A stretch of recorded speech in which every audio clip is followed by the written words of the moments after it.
Baik, pertanyaan pertama ini saya pilih karena agak unik ini dan pede banget.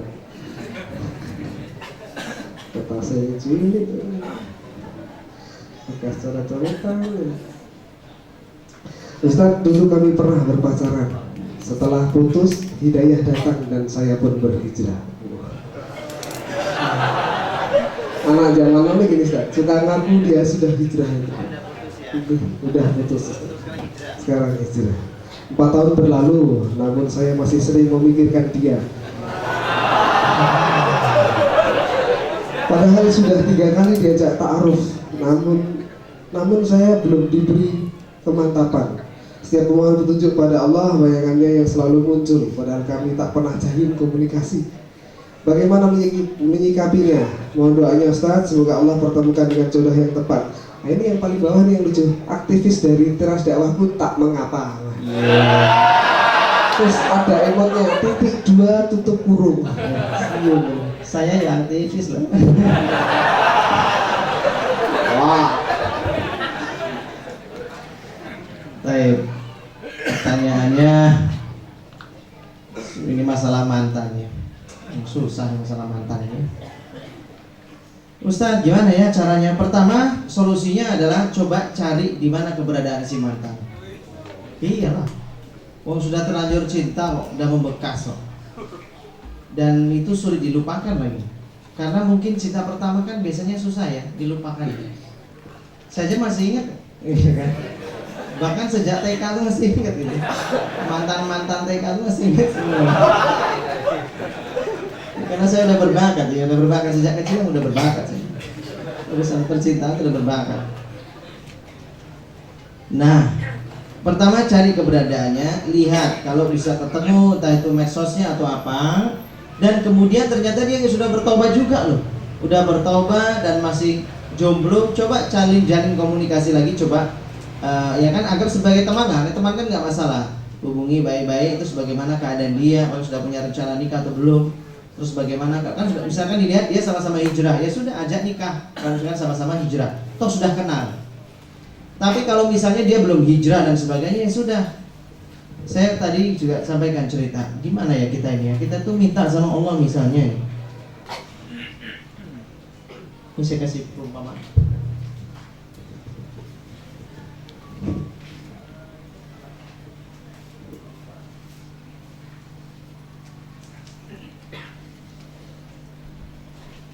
Maaf ya, ini cuma perumpamaan ya. Ya, niat pamer tuh enggak. Ini kurang atas kok pamer. Saya tangan kiri pegang uang, tangan kanan pegang uang. Lalu saya doa sama Allah, ya Allah, saya minta duit ya Allah, saya minta duit ya Allah, saya butuh uang ya Allah untuk ini itu macam-macam. Tapi tangan saya ini masih pegang, duit ini masih ada di tangan saya. Ya Allah, saya ingin lunas utang saya ya Allah, tolong caranya bagaimana ya Allah. Tapi tangan kita masih pegang duit. Bagaimana kita akan menerima duit sementara tangan masih pegang duit? Ini tangan dikosongkan dulu. Kalau ingin lunas utang ya ini tuh bayar dulu, supaya tangan kita kosong siap terima duit. Kita minta rezeki sama Allah tapi di tangan kita masih ada. Nggak bisa. Masih ada duit kok minta-minta terus. Masih ada kok kita ini. Ya nggak dikasih, keluarkan dulu. Entah itu sodako dan sebagainya, kosong tangan kita, nanti Allah akan kasih yang baru. Bagaimana Ustaz pengen lagi tapi susah move on? Ya karena mantan itu masih ada, di hati masih disimpan. Ya tadi saya bilang, medsosnya masih ada, fotonya ternyata masih nyimpen, dijadiin wallpaper lagi. Repot ya, gimana mau hilang? Yo ceru ya caranya. Berarti ono isi ini. Ya bayangkan loh, bagaimana dia akan lupa jadiin wallpaper setiap melihat sholawat. Ingat kata Ustaz Yusuf Mansur, kalau ingin terkabulkan doa itu, kalau ingin apa-apa, sholawatin kan gitu. Fotonya di download, kemudian dijadiin wallpaper, setiap buka HP kan langsung muncul wajahnya. Allahumma sholli ala Muhammad. Allah, oh ya Allah, sholli ala Muhammad, Muhammad, Allah. Gitu. Pelecehan itu. Lalu sholawat untuk Nabi, sholawat itu mendoakan Rasulullah, yang diingat malah perempuan. Lisannya itu ke Allah, lisannya untuk Rasulullah, tetapi harapannya adalah perempuan. Padahal maksudnya Ustaz Yusuma suruh sholawat itu adalah sebagai pengangkat atau jalan katalisator doa kita kepada Allah supaya nggak terhijab. Kalau doa nggak pakai sholawat, ya dia akan menggantung. Dan begitu hadis sahihnya. Makanya kalau kata Nabi, kalau berdoa kalian itu adalah ada dua yang wajib, apa itu tahmid dan sholawat. Doa ini kalau nggak dibaca menggantung dia, doanya nggak akan pernah sampai. Makanya kata Ustaz Mansur, kalau ingin punya apa-apa sholawatin, maksud ya sholawat dulu, setelah itu berdoa. Nah kalau kita lihat ada mantan begitu, kesimpan-simpan itu nggak akan hilang. Nah caranya mantan ini sembuhkan dulu, dibuang, tenggelamkan mantan-mantan ini. Nah, caranya apa? Delete, lupakan. Betul. Betapa apa ya, teman-teman mestilah ngerasain ya, yang pernah gagal ta'aruf. Gagal.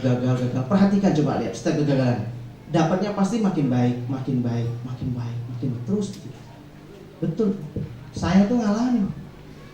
Dari tahun 2014 ya. 2014 nggak berhasil, ganti lagi. Sampai yang terakhir kemarin 2013. Itu kualitasnya tuh makin bagus. 2000 berapa sih kemarin? 2000. Sudah tua sih. Masa makin turun ya. 2014 sampai 2018. Kemarin 2018. Bulan apa ini? Maret ya. Maret ini masih terakhir Maret ini. Jadi kualitas tuh makin bagus. Gagal makin bagus. Kemarin tuh yang ke-13 tuh nggak berhasil. Tapi makin bagus. Maka saya tuh makin senang aja gitu, nyantai aja gitu.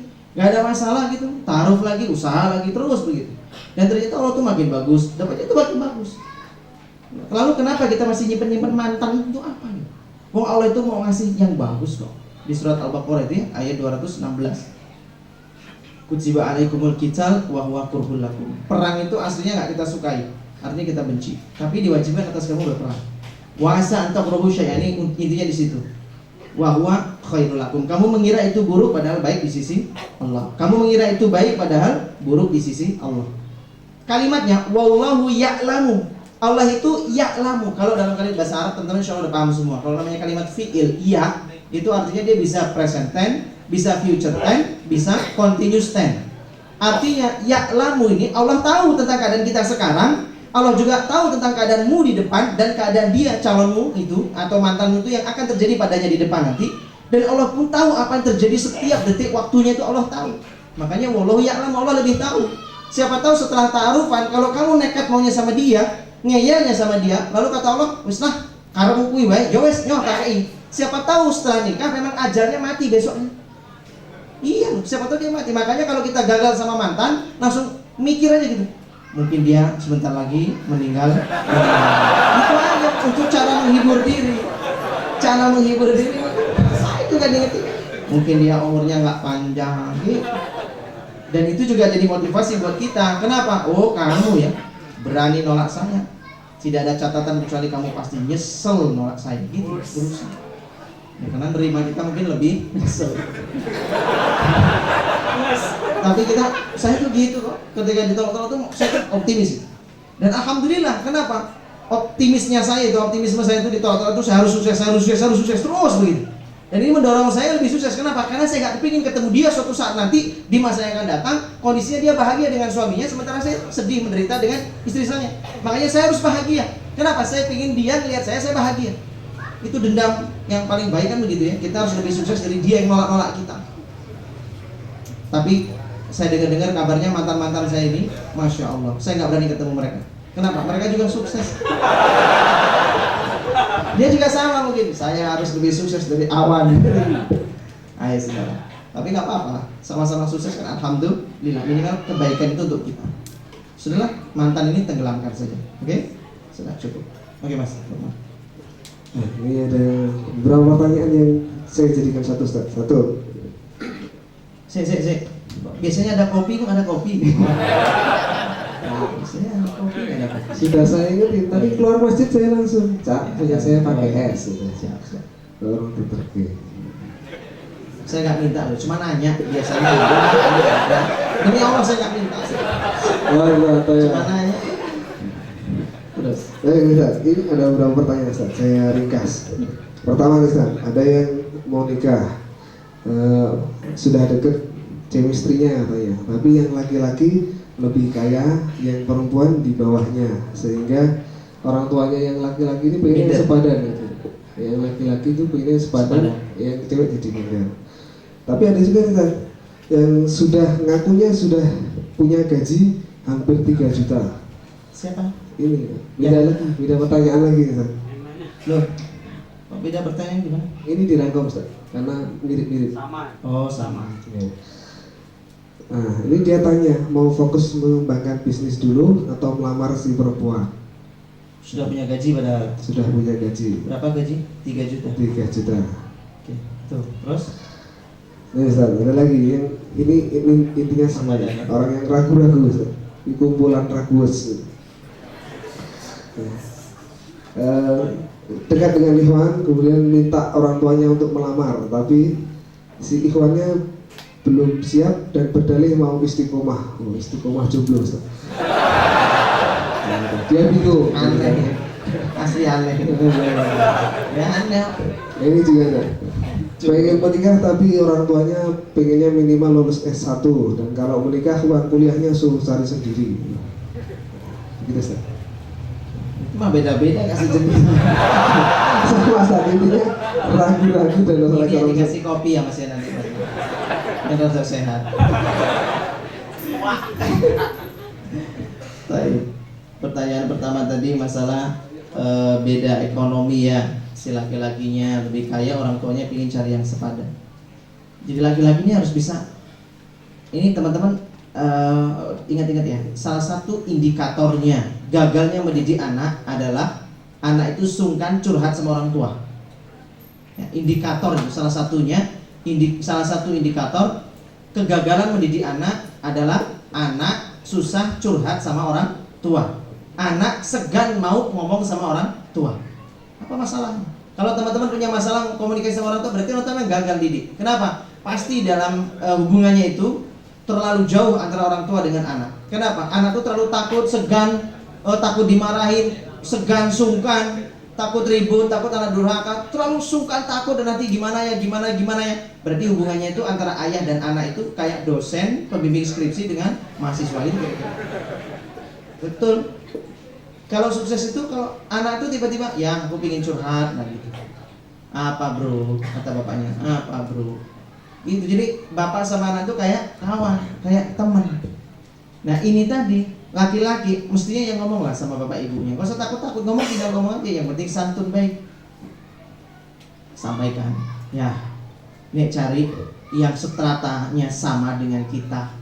Perempuan yang mungkin sama-sama kaya seperti kita. Justru nanti saya ragu apa dia itu siap nggak hidup dengan saya ketika nanti di depan kira-kira nanti ada ya masa hidup kan ada naik ada turun. Terus ketika nanti pas lagi kondisi pailit lagi terpuruk apa dia siap? Tapi kalau nikah sama yang sudah miskin ini sudah terlatih. Kenapa? Sudah terbiasa terpuruk. Ini yang kita cari. Kenapa? Terpuruk aja sudah terbiasa. Ya apalagi nanti ketika emang sudah mapan. Maka ini yang mentalnya bagus. Kan begitu disampaikan ke orang tua. Kenapa harus cari yang sepadan? Emang hartanya dia akan pindah ke kita kan? Enggak. Enggak akan pindah hartanya dia ke kita dalam pernikahan. Tidak, yang ada harta suami nanti semuanya akan jatuh ke siapa? Ke istri. Bahkan warisan suami akan pindah ke siapa? Ke istri. Nah, oleh karena itu ini perlu diyakinkan ke orang tua, dipahamkan. Jadi jangan sampai kayak gini komunikasi nggak beres. Ini selesaikan masalah komunikasi begini. Bangun komunikasi yang baik antara ayah dan orang tua dengan anak. Ya, termasuk bab masalah ini. Terus tadi masalah gaji 3 juta, lebih mementingkan nikah atau apa tadi? Meneruskan bisnis ya. Oh, nikah itu malah nanti punya partner bisnis kok. Apa itu? Ya kan, kalau selama ini dia jagain sendirian, nanti sudah nikah kan sudah punya sekretaris yang bisa diajak ngedate. Selama ini kan sekretarisnya kan mungkin haram ya kan. Nah sekarang sudah punya sekretaris halal. Mau diajak ke McDonald halal. Iya sudah nikah. Ini enak nih sekretaris halal kan enak. Habis kerja ajak ke hotel ngedate. Halal kok. Nah makanya dengan menikah justru punya partner bisnis. Nggak akan membuat miskin dan insya Allah akan cepat nanti. Kayak dulu saya cerita itu loh. Teman saya yang tukang donat itu kan coba bayangkan. Bingung ya Ustadz gimana ya padahal kebutuhan banyak. Udah kerja aja. Mau nikah aja gitu. Bagaimana tentang nanti usaha saya apa cukup dengan donat ini? Cukup, dia cuman bayangkan dia nitip di 4 kos-kosan, pendapatan 1 kos-kosan itu 50.000. Berarti kalau 50.000 4 kos-kosan, 50.000 berarti berapa sehari? Sehari maaf, satu kos-kosan 10.000 ya, 10.000 dia 5 kos-kosan, sorry. Dia 5 kos-kosan, satu kos-kosan 10.000 karena satu donatnya cuma dia dapat untung 1.000. Berarti 10 donat dia masukkan ke kos-kosan, habis dia dapat 10.000 kali 5, sehari 50.000 kali sebulan dia kerja 20 hari, 25 hari. Berarti 25 kali 50. Berapa dapat dia pendapatannya? Nah, berapa? 50.000 kali 25. Berapa itu? 101.250.000. Pendapatan itu. Mana cukup Ustaz? Cukup sudah. Nanti dia ke nikah aja. Allah yang jamin rezekinya. Alhamdulillah setelah nikah, Masya Allah, udah tahu kerjaan profesi suaminya itu nyambi kuliah ya, kuliah nyambi itu. Kata istrinya, Mas, kebutuhan uang segini kan gak cukup. Dah, tak kasih rekomendasi. Ternyata istrinya punya rekomendasi kos-kosan Akhwat. Total jadi 10 kos-kosan. Oh, jadi berapa sekarang? 2,5 juta. Itu baru satu istri loh. Tahu lah ya. Berarti kalau 4, direkam ya. Kalau 4 itu nggak gitu. Pendapatannya berkali lipat. Ya, basa-basi ya. Ustaz, saya mau bertanya, jika ada seorang ikhwan yang mengajak ta'aruf lewat sosial media, bagaimana Ustaz? Apa yang harus saya lakukan? Iya, betul sekali. Ini masalah anak-anak muda sekarang. Di media sosial ada yang ngajak ta'arufan. Hati-hati ya. Banyak predator di dunia maya ya. Mentang-mentang porsinya beda. Ya, dari badannya postur beda, bisa kecilnya nggak harus menyelesaikan. Oh, ada S-nya. Bagaimana Ustaz kalau dia ngajak ta'arufan? Pertama harus dikepo dulu ya. Harus kepo dulu ya. Kepo apa ya? Kepo tentang si orang yang ngajak ta'aruf. Misalkan si ikhwannya yang ngajak ta'aruf, ya kepo dulu, cari media sosialnya. Kalau media sosialnya ternyata yang di misalkan Instagramnya ada Instagram, dia nge-DM gitu ya. Ternyata kita coba balas, dia ngajak kita ikuti balik, ya kita ikut follow balik ke dia. Ternyata apa? Yang diposting baru 5, baru 2, baru 3. Itu jelas itu namanya akun dadakan. Akun dadakan ini digunakan untuk melancarkan aksi dia ngajak ta'arufan. Namanya modus. Kita curiga, kecuali kalau akun dia sudah lama, ya kan sudah ada 100-an atau apa, memang ini pengguna Instagram. Tapi kalau masih sedikit, ini kita harus curiga. Baru sedikit kok sudah langsung nikah, berarti kan memang dia ke dunia media sosial itu memang untuk cari-cari jodoh. Jangan-jangan bukan sasarannya, banyak yang disasar sama dia. Bisa jadi. Makanya dia harus cari kepo-kepo. Wah, dari sini susah ya Ustaz, susah. Udah, kalau susah dan ragu, minta apa ya, komunitasnya dia. Ya tanya aja. Antum komunitas, jangan langsung ta'aruf, tanya dulu. Kita harus tahu dulu backgroundnya dia. Antum tuh dari mana, terus teman-temannya di mana, komunitasnya apa, tanya itu. Kalau ada kita dapat informasi ke sana, kita bisa masuk ke komunitas itu, bisa cari informasi lewat teman-temannya tentang dia, bahwa dia benar-benar pemuda soleh, bukan buaya darat. Nah, boleh silakan. Suruh dia taruh dengan kita lewat apa ya? Mungkin kita cari pihak ketiga untuk ngawasin ya, supaya pihak ketiga ini kehadirannya itu mencegah dari bahayanya chattingan langsung. Sehingga kalau taruh di tempat kami itu kan biasanya kalau ada yang begitu, ada juga yang ikhwan awat nih ya, mereka lagi ta'arufan terus karena takut ya, takut terjerumus, minta Ustaz Awan tolong dong kami dipandu gimana caranya ya biar syar'i, bingung cari pihak ketiga. Ya udah, tak buatkan grup WA. Kemudian saya sebagai pihak ketiga. Nah, jadi kalau ada apa-apa tak semprit mereka. Sudah jam 10 ya, 10 malam gitu ya, dari 10 nggak boleh lebih dari sini, harus tutup. Nah, tutup stay grup. Bukanya besok lagi jam 5. Persis kayak warung lah. Jam 5 sampai 10, jam 5 sampai 10. Hanya boleh ngobrol di situ, nggak boleh lebih situ. Dan saya ngawasin apa yang diobrolin. Kan nggak mungkin macam-macam deh. Nah, maka pihak ketiga gitu. Jangan pihak ketiga adiknya sendiri. Adiknya umur masih 5 tahun. Lawannya Allah. Itu. Udah. Assalamualaikum Ustaz. Saya dan teman saya berasal dari luar Pulau Jawa. Kami punya permasalahan yang sama, yaitu jika menikah, orang tua kami ingin kami tinggal di kota kami saja. Walaupun tidak satu rumah, tapi di kota yang sama, yaitu di luar Pulau Jawa. Ustaz, kira-kira ada nggak ikhwan yang mau diajak tinggal di luar Pulau Jawa? bacain biar lega Pak ya. Dari tambangnya banyak. Banyak. Ini wajah-wajah rantauan semua. Insyaallah sih. Banyak insyaallah. Nanti hubungi teras dakwah ya. Insyaallah. Nah, terus. Wah ini bagus nih. Assalamualaikum Ustaz, mau tanya Ustaz, saya dan teman dekat saya ada ketertarikan dengan akhwat. Ternyata akhwat yang kami sukai ini sama. Luar biasa deh. Ini misalnya Abu Darda dan Salman. Suatu saat kami pernah ngobrol, kami bersepakat jika suatu saat kami akan melamar akhwat ini bareng. Pilihan akhirnya kami serahkan kepada akhwatnya. Bagaimana ini Ustaz? Tapi itu teman saling tahu ya. Iya. Sama-sama tahu menyukai si akhwatnya itu. Sebut saja akhwatnya si Mawar gitu ya. Iya. Mawar terus Ustaz. Ya, itu kan sudah nama yang paten ya. Dua ikhwannya jadi sama-sama ngerti gitu ya. Sama-sama jadi ngerti. mereka nggak saling telikung di belakang. Bagus lah ini fair-fairan. Ini kan kayak yang tadi disebut Abu Darda dan Salman Al Farisi kan begitu sama-sama senang. Yang senang pertama Salman sebenarnya gitu. Ternyata sudah tahu Abu Darda yang suka juga, ya sudah maju. Ternyata apa? Si perempuannya sukanya sama Abu Darda. Ya sudah. Salman yang sudah punya perbekalan untuk persiapan nikah kasihkan ke Abu Darda. Bu, ini aku kasih ke kamu. Persiapan untuk pernikahanmu dan segalanya aku berikan kepadamu. Karena cinta tak harus memiliki. Gitu. Karena sudah ada bidadari lain yang insya Allah nungguin saya. Dan insya Allah lebih baik daripada istrimu. Menurut Allah loh, menurut Allah. Nah sudah gitu saja. Hanya diberikanlah perbekalan persiapan dia nikah, tabungannya itu diberikan ke Abu Darda sampai Abu Darda pun menikah dengan mahar itu juga. Pemberian dari Salman Al Farisi. Nah ini teman juga begitu ya, sama ya. Coba praktek. Ya Allah Ustaz. Kalau gitu-gitu amat tak koros saya. Ya nggak apa-apa. Emang ada ceritanya sedekah miskin? Nggak ada cerita miskin. Mau sedekah itu fayudhaifahulahul. Fayudho namanya kalimat fa. Kalau penjelasan itu kan ada wa, ada summa, ada wa. Ini kalimat sambung, kata sambungnya. Kalau summa itu jedanya agak lama. Kalau wa itu agak deketan. Tapi kalau fa itu habis ngomong, habis doa langsung dikabulkan. Makanya habis berbuat baik fayudhaifalahu. Maka Allah akan balas berlipat ganda itu nggak pakai lama, pasti cepat. Maka kalau membantu saudaranya nikah, justru dia akan lebih mudah cepat menikah. Insya Allah. Baik gitu. Wah ini lagi nih Ustaz. Ini temannya Ustaz Tama.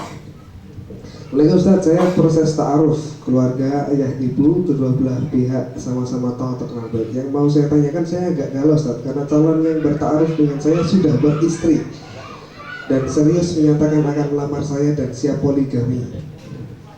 Menurut Ustaz, langkah-langkah atau ikhtiar seperti apa yang harus saya tekuni? Kok taunya telat sih? Nggak suka deh saya nggak suka. Ini kan kelihatan muka saya nggak suka. Saya nggak suka dengan laki-laki udah taruh tahu-tahu ngaku saya sudah beristri. Nggak suka sih. Nggak gentle tuh laki-laki. Ngomong dong kalau dia sudah menikah. Dan yang cari siapa? Jangan laki-laki yak-yakan dulu. Golek cewek. Istrinya dong diajak atau istrinya yang nyarikan. Gitu loh caranya poligami itu. Supaya poligami itu kan menyelesaikan masalah tanpa masalah. Saya gak iklan pegadaian. Kalau begini nanti cari masalah. Iya kalau istrinya ridho. Istrinya ridho Ustaz, dia udah pasrahkan ke suaminya tuh bebas nyari. Sudah kalau begitu berarti tugasnya, kalau misalkan begitu tugasnya si akhwatnya harus ta'aruf dengan istrinya dan lebih sering komunikasi dengan istrinya. Karena istrinya lebih tahu aib-aib suaminya. Saya 13 kali ta'aruf ini dalam proses ini pun itu selalu ta'arufnya dengan istri saya. Kenapa? Istri saya lebih tahu tentang saya, keburukan saya, kejelekan saya itu yang tahu istri saya. Sehingga biarlah komunikasinya dengan istri saya sampai dia tahu betul tentang saya. Maju terus kalau nggak masalah. Kalau saya gagalnya mah lain ya, urusannya bukan karena aib atau apa, bukan itu. Ya karena suatu hal ya, nggak bisa diceritakan. Berat sekali ceritanya. Tapi saya bagi dong. Sasaran saya itu lain Mas ya. Sasaran saya itu kan janda-janda, anaknya banyak gitu kan. Ya kadang-kadang nyerempet masih gadis. Tapi kembali lagi.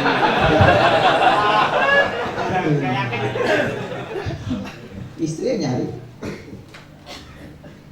Ya, Selesai. Yang mana dulu ini? Ini gitu.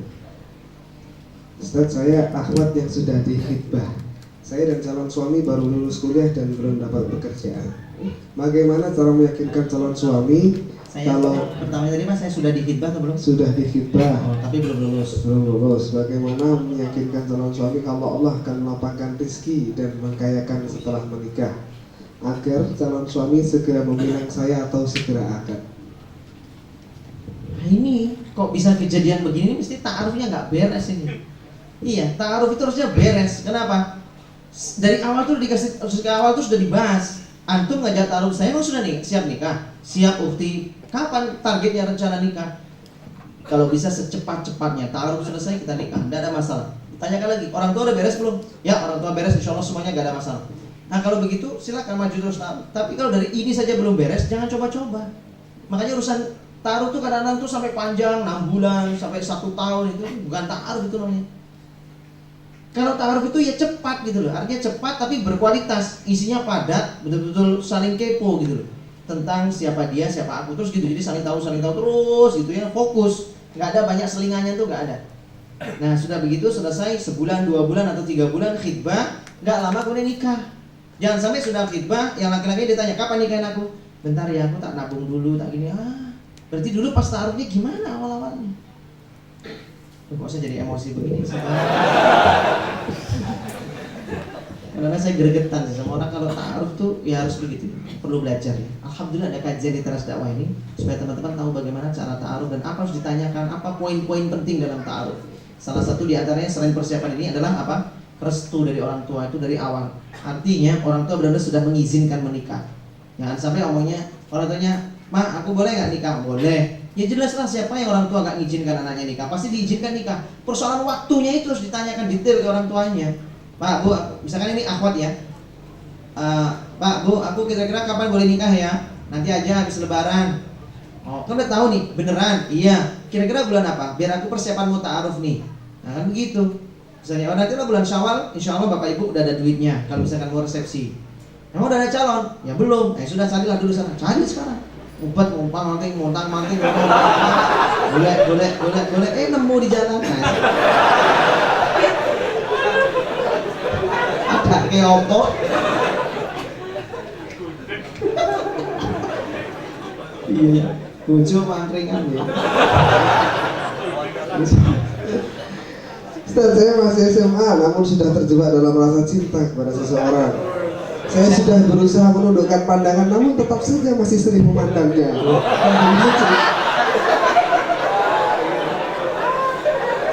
Karena saya bersekolah di sekolah negeri sehingga laki-laki dan perempuan bercampur. Apa yang saya harus lakukan Ustaz untuk menghindari maksiat tersebut? Orang negeri, orang swasta kok. Tinggal lihatnya Ustaz ya. Kenapa ya kok sulit jaga pandangan ya? Wajar lah.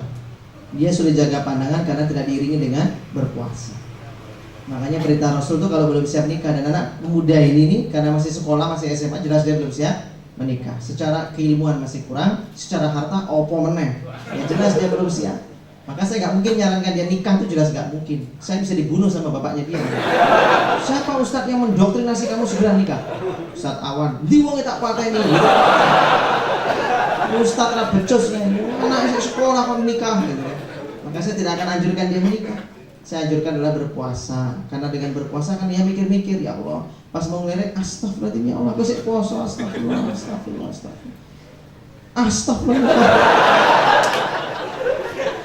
Ya dia akan rugi sendiri, puasa pahalanya hilang.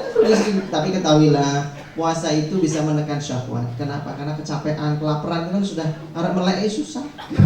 Orang puasa itu kan mesti ngantuk ya kan, siang itu kan mesti ngantuk orang puasa. Makanya sampai ada hadis palsu yang mengatakan tidurnya orang puasa itu adalah ibadah, kan itu ya, berpahala, itu kan salah pengertian ya, salah tafsir itu. Sehingga orang puasa kan mesti emang begitu, kodrat ya, naluriahnya atau sudah fitrahnya orang puasa pasti dia akan ngantuk karena banyak pembakaran energi, apa yang sisa-sisa dipakai terus untuk segala macam, cadangan-cadangannya dipakai, banyak pembakaran di siang hari, suhu badan tambah panas di siang hari, otomatis ngantuk nih. Nah dengan ngantuk kan terjaga pandangan, lemes, syahwatnya berkurang. Nah, ini pesan Nabi kepada anak-anak muda yang belum siap untuk menikah. Nah, saran saya kepada si dia, anak SMA ini, berpuasalah. Ustadz masih begitu Ustadz? Daud berpuasa, Daud. Masih gitu Ustaz bagaimana? Coba agak menjauh dikit lah. Kalau misalnya duduknya ternyata deketan, agak jauh. Yang kira-kira kita sulit melihatnya. Gimana Ustaz? Ya kita duduk di depan, pindah. Cari teman sama kita pindah ke depan, dia duduknya di belakang. Misalnya gitu ya, pindahlah ke depan. Kalau nengok-nengok kan kelihatan banget malu. Kalau di belakang kan curi-curi pandang biasa. Kalau di belakang kan iseng-iseng. Si awalnya pas menengok, itu karena kelakuan di belakang. Kelakuannya anak di belakang tuh begitu. Tapi kalau di depan kan nggak bisa, susah. Yang dilihat guru terus gitu. Nah, lain urusan pasti. Nah gitu caranya ya. Kiat-kiat atau beberapa caranya mencegah mata liar. Biasa. Ustaz, bagaimana cara menyikapi seorang suami yang jarang melakukan ibadah? Apakah boleh istri menasihati suami sedangkan posisi suami sebagai imam dalam keluarga? Boleh. Makanya bunyi ayatnya wal asr, demi masa innal insana lafi khusr. Semua manusia itu rugi, nggak ada yang nggak, semuanya rugi. Bisnisnya rugi, rumah tangganya rugi, keluarganya rugi. Apalagi ya sekolahnya rugi, kampusnya rugi, perusahaannya rugi. Pokoknya apapun kegiatan kita tidak ada yang untung, semuanya rugi.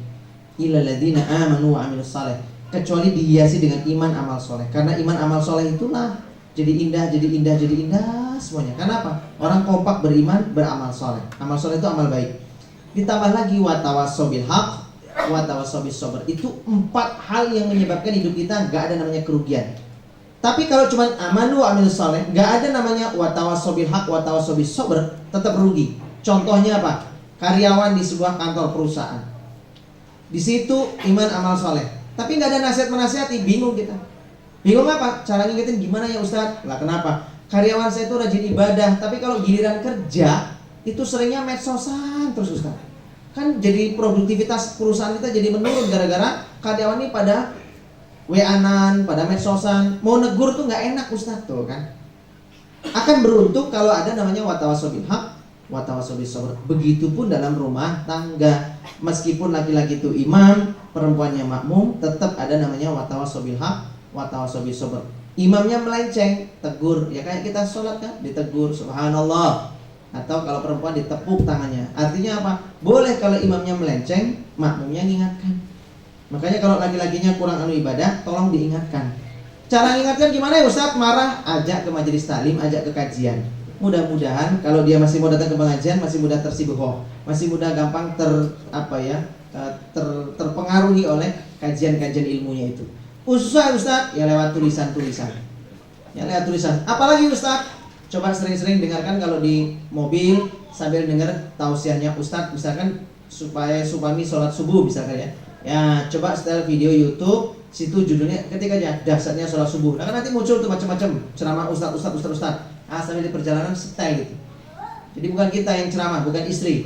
Biarkan Ustaz Adi Hidayat atau Ustaz Abdul Somad yang ceramah tentang itu. Jadi kalau mau marah, biar marah sama Ustaz Adi Hidayat atau Abdul Somad. Sama istri, kenapa istrinya kan nggak ceramah, nggak apa. Yang ceramah para ustaz-ustaz. Nah, dengerin aja di mobil begitu. Insya Allah dia ada jalan kebaikan. Tapi kalau ceramahnya Ustaz udah ngomong begitu, tolong ya para istri jangan nambah-nambahin lagi. Misalnya di situ ada Ustaz Adi Hidayat, Ustaz Khalid, itu siapapun ustaz-ustaznya ceramah tentang dasarnya sholat subuh. Suaminya sambil nyetir atau naik motor, nyetir mobil gitu ya. Dengar begitu. Maka jangan suami nambah-nambahin. Mas, fokus mas, dengerin mas. Ini tentang kamu loh mas, cuma kamu. Jangan, sakit hati dia. Udah mati. Enggak mas, jangan mas, ini penting mas, sholat subuh mas. Biar ustadz yang ngomong lah, kalau aku kan gak didengerin. Biar ustadznya yang ngomong. Ini kan sadis, ya, sinis ngomong begini. Gak usah, setel sudah diam. Gak usah banyak komentar, diam aja. Tahu-tahu suami sambil nyetir tuh nangis. Sadar, ya nangis. Ngapa mas? Sadar. Langsung bilang aku sudah tobat. Jangan ditambah-tambah, sudah nangis ditepuk aja, sayang, I love you gitu saja sudah. Nggak usah banyak omong. Laki-laki itu paling nggak suka dinasehati berulang-ulang. Berarti kan ibu-ibu, mbak-mbak, calon ibu, laki-laki itu paling tidak suka dinasehati berulang-ulang. Kesannya perempuan itu cerewet, cerigis. Makanya nasihat itu sekali aja sudah selesai, diam, tunggu lama, ngomong lagi silakan. Tapi jangan diulang-ulang terus. Nanti suami marah. Ngerti. Orang lagi kuping. Nesu. Oh iya Ustaz, apakah saya terlalu berambisi ingin mempunyai calon imam yang soleh sehingga saya mengabaikan lelaki yang serius ingin menghibah saya, yang tidak sesuai kriteria saya. Nah kalau nggak soleh harus diabaikan, maksudnya disingkirkan. Ada yang lamar tapi dia nggak soleh, cuman menang sugih, tinggalkan aja, nggak usah.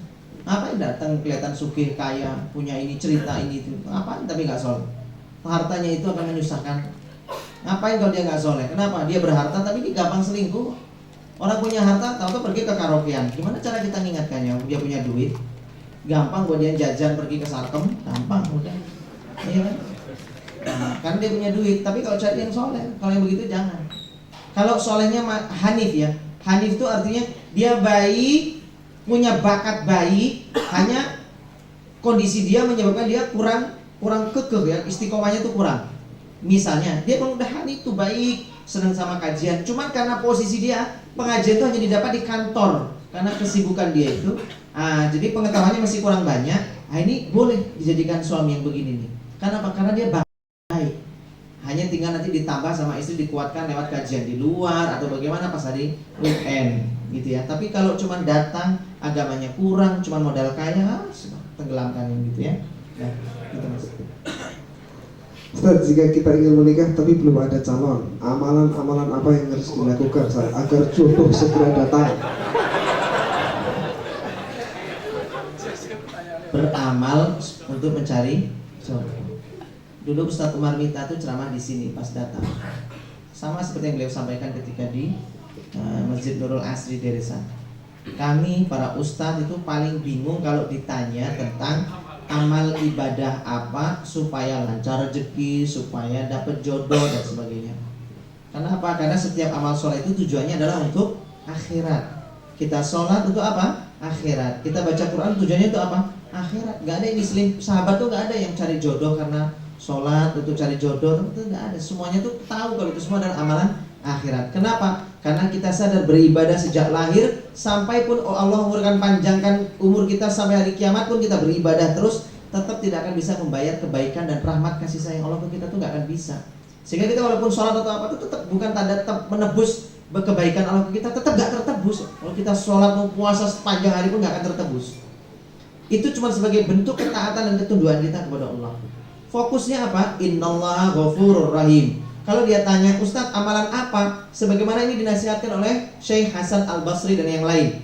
Orang kalau punya cita-cita apapun, kalau ditanya tentang minta amalan apa, satu paling dijawab, apa itu? Perbanyak taubat, memperbanyak istighfar. Itulah satu-satunya amalan kalau kita ingin dikabulkan. Kenapa? Karena bisa jadi dosa itulah yang menghalangi terkabulnya doa-doa kita, hajat-hajat kita itu karena dosa. Wa ma yaksib isma fa innama yaksibu ala nafsi. Kamu berbuat dosa sekarang bikin susah di masa yang akan datang. Sekarang susah cari jodoh, mungkin dosa kita di masa lalu.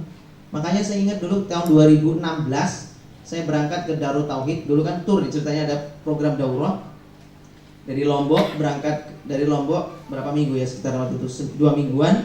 Kemudian dari Lombok berangkat ke Azikro Sentul, tempat Ustadz Arifin. Di sana sekitar semingguan. Terus berangkat ke tempat Agim sekitar 3 mingguan. Dalam perjalanan itu saya dapat hikmahnya apa? Di perjalanan saya daurah itu, sedang saya punya masalah waktu itu. Tahun 2016 itu saya punya hutang-hutang yang belum terselesaikan waktu itu. Maksudnya saya sudah punya hutang tapi piutang-piutang yang susah. Macam-macam waktu itu masalah. Akhirnya apa? Ketika dalam daurah itu saya ikut kajian ma'rifatnya A'agim. Waktu itu hari Rabu apa Kamis saya nggak lupa. Ada kajian ma'rifat di Masjid Darut Tauhid Bandung. Kata Agim begini waktu itu. Saya duduk tuh memperhatikan beliau ngomong gini. Demi Allah hadirin, demi Allah. Sampai diulang 3 kali. Demi Allah hadirin, tidaklah kita itu hadirin, kesusahan kita, kepayahan kita adalah akibat dosa-dosa kita. Jadi kalau ada orang nipu kita, itu orang itu dosanya tidak membahayakan kita. Yang membahayakan kita itu adalah dosa kita sendiri. Karena dosa itulah yang akan mengundang datangnya kesulitan-kesulitan. Betul tidak hadirin? Halo? Begitu. Demi Allah, saya diulang 3 kali. Dosa kita, jamaah, apa kata dia? Hadirin. Dosa kita. Maka taubat hadirin. Terus saya mikir tuh, ya Allah nangis saya. Cuman itu aja. Taubat. Terus saya langsung mikir tuh, dosa apa yang belum ketemu? Saya pulang ke asrama, langsung taubat. ketemu dosa itu tak tangisin dulu kan gitu caranya kan. Kalau anak punya salah kan mesti ketemu orang tuanya nangis dulu. Wah, aku salah kan gitu ya, ngerengek dulu. Nangis, taubat, selesaikan taubat itu, masya Allah, pulang selesai masalah itu. Yang masalah orang piutang segala macam akhirnya beres, selesai semua urusan. Berarti apa salah satunya sebabnya? Dosa. Makanya kalau ada orang yang jodohnya susah, memperbanyak taubat. Astagfirullah. Ketemu temannya sendiri, astagfirullah. Ngajak ngobrol dapat astagfirullah. Ketemu akhwat, astagfirullah.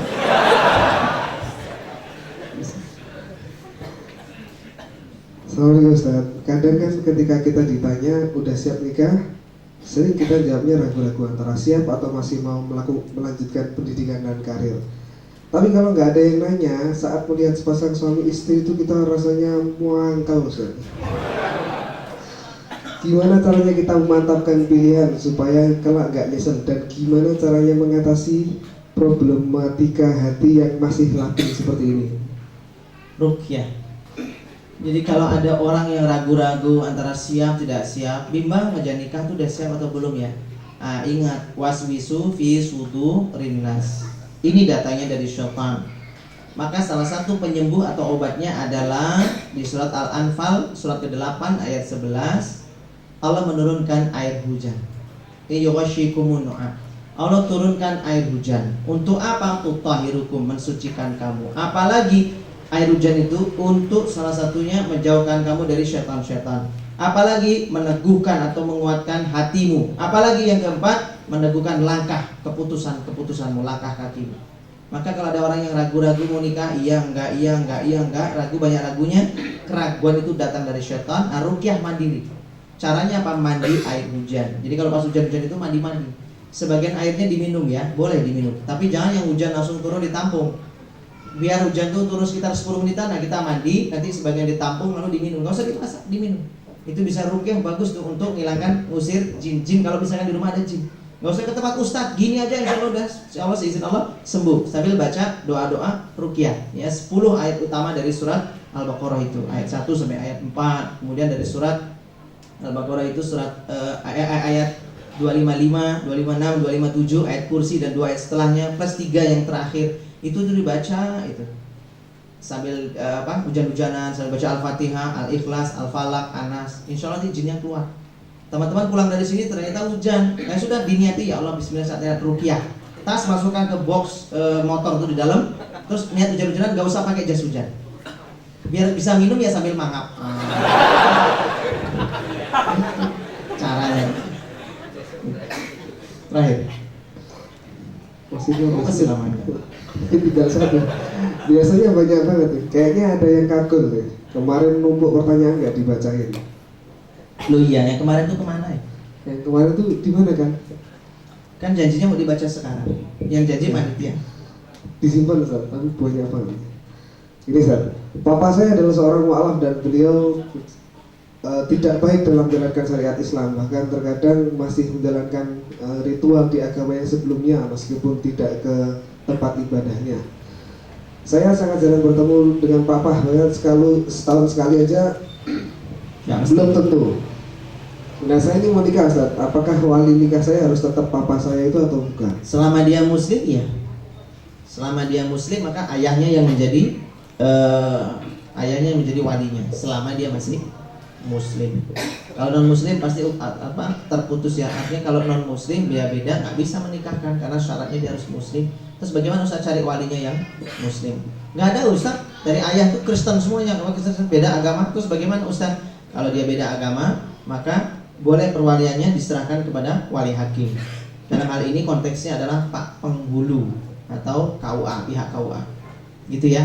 Kalau misalnya ayahnya sudah murtad atau keluarganya nggak ada yang Islam, bisa ke Pak KUA-nya, wali hakim. Tidak boleh dari pihak keluarga ibu.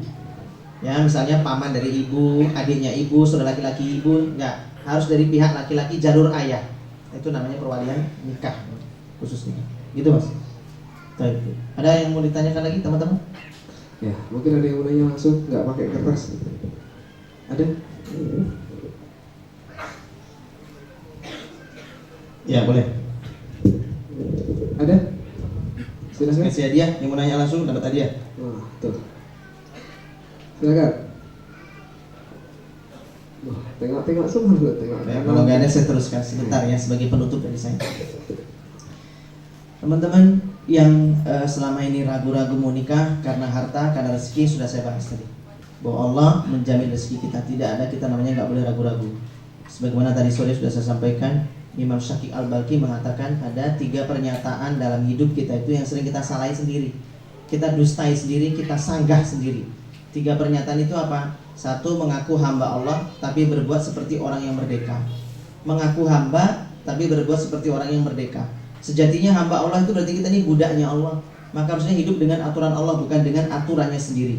2, orang yang sadar dirinya tidak akan lari dari maut tapi berbuat seperti orang-orang yang hidup selama-lamanya tidak akan mati. Siapa mereka? Orang yang sukanya menunda-nunda hidayah, nunda-nunda taubat, nunda-nunda soleh, ya, menunda-nunda untuk istiqomah, dan termasuk menunda-nunda beramal baik, dan termasuk menunda-nunda untuk menyetop kemaksiatan yang masih terus dilakukan berulang-ulang karena dia masih menyadari dirinya itu masih hidup besok-besok.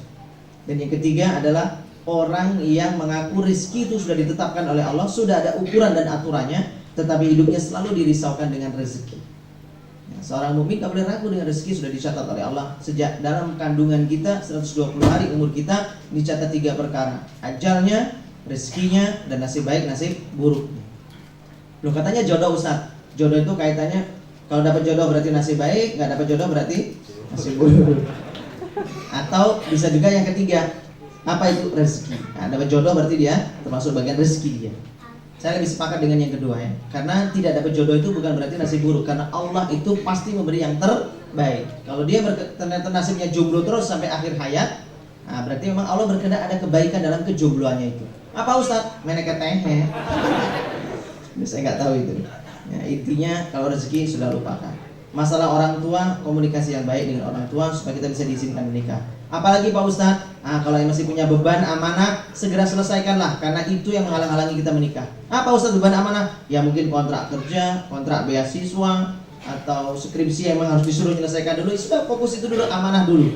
Percayalah nggak masalah. Agak mundur-mundur dikit nggak masalah. Perkara dia sudah nggak tahan, ya berpuasalah. Itu yang disunahkan itu berpuasa. Dan jangan terlalu keseringan ngelihat orang yang sudah nikah. Kalau Instagram tuh jangan terlalu keseringan follow Instagramnya yang terlalu bikin baper. Kalau contohnya Nata Reza ya, kan bagus tuh ya. Tapi jangan sering-sering lihat. Kenapa Ustadz? Ya kan baper terus. Kita ngelihat itu kan rasanya, ya Allah kapan? Sampai ngimpi sama siapa? Sama si Nata Reza ini.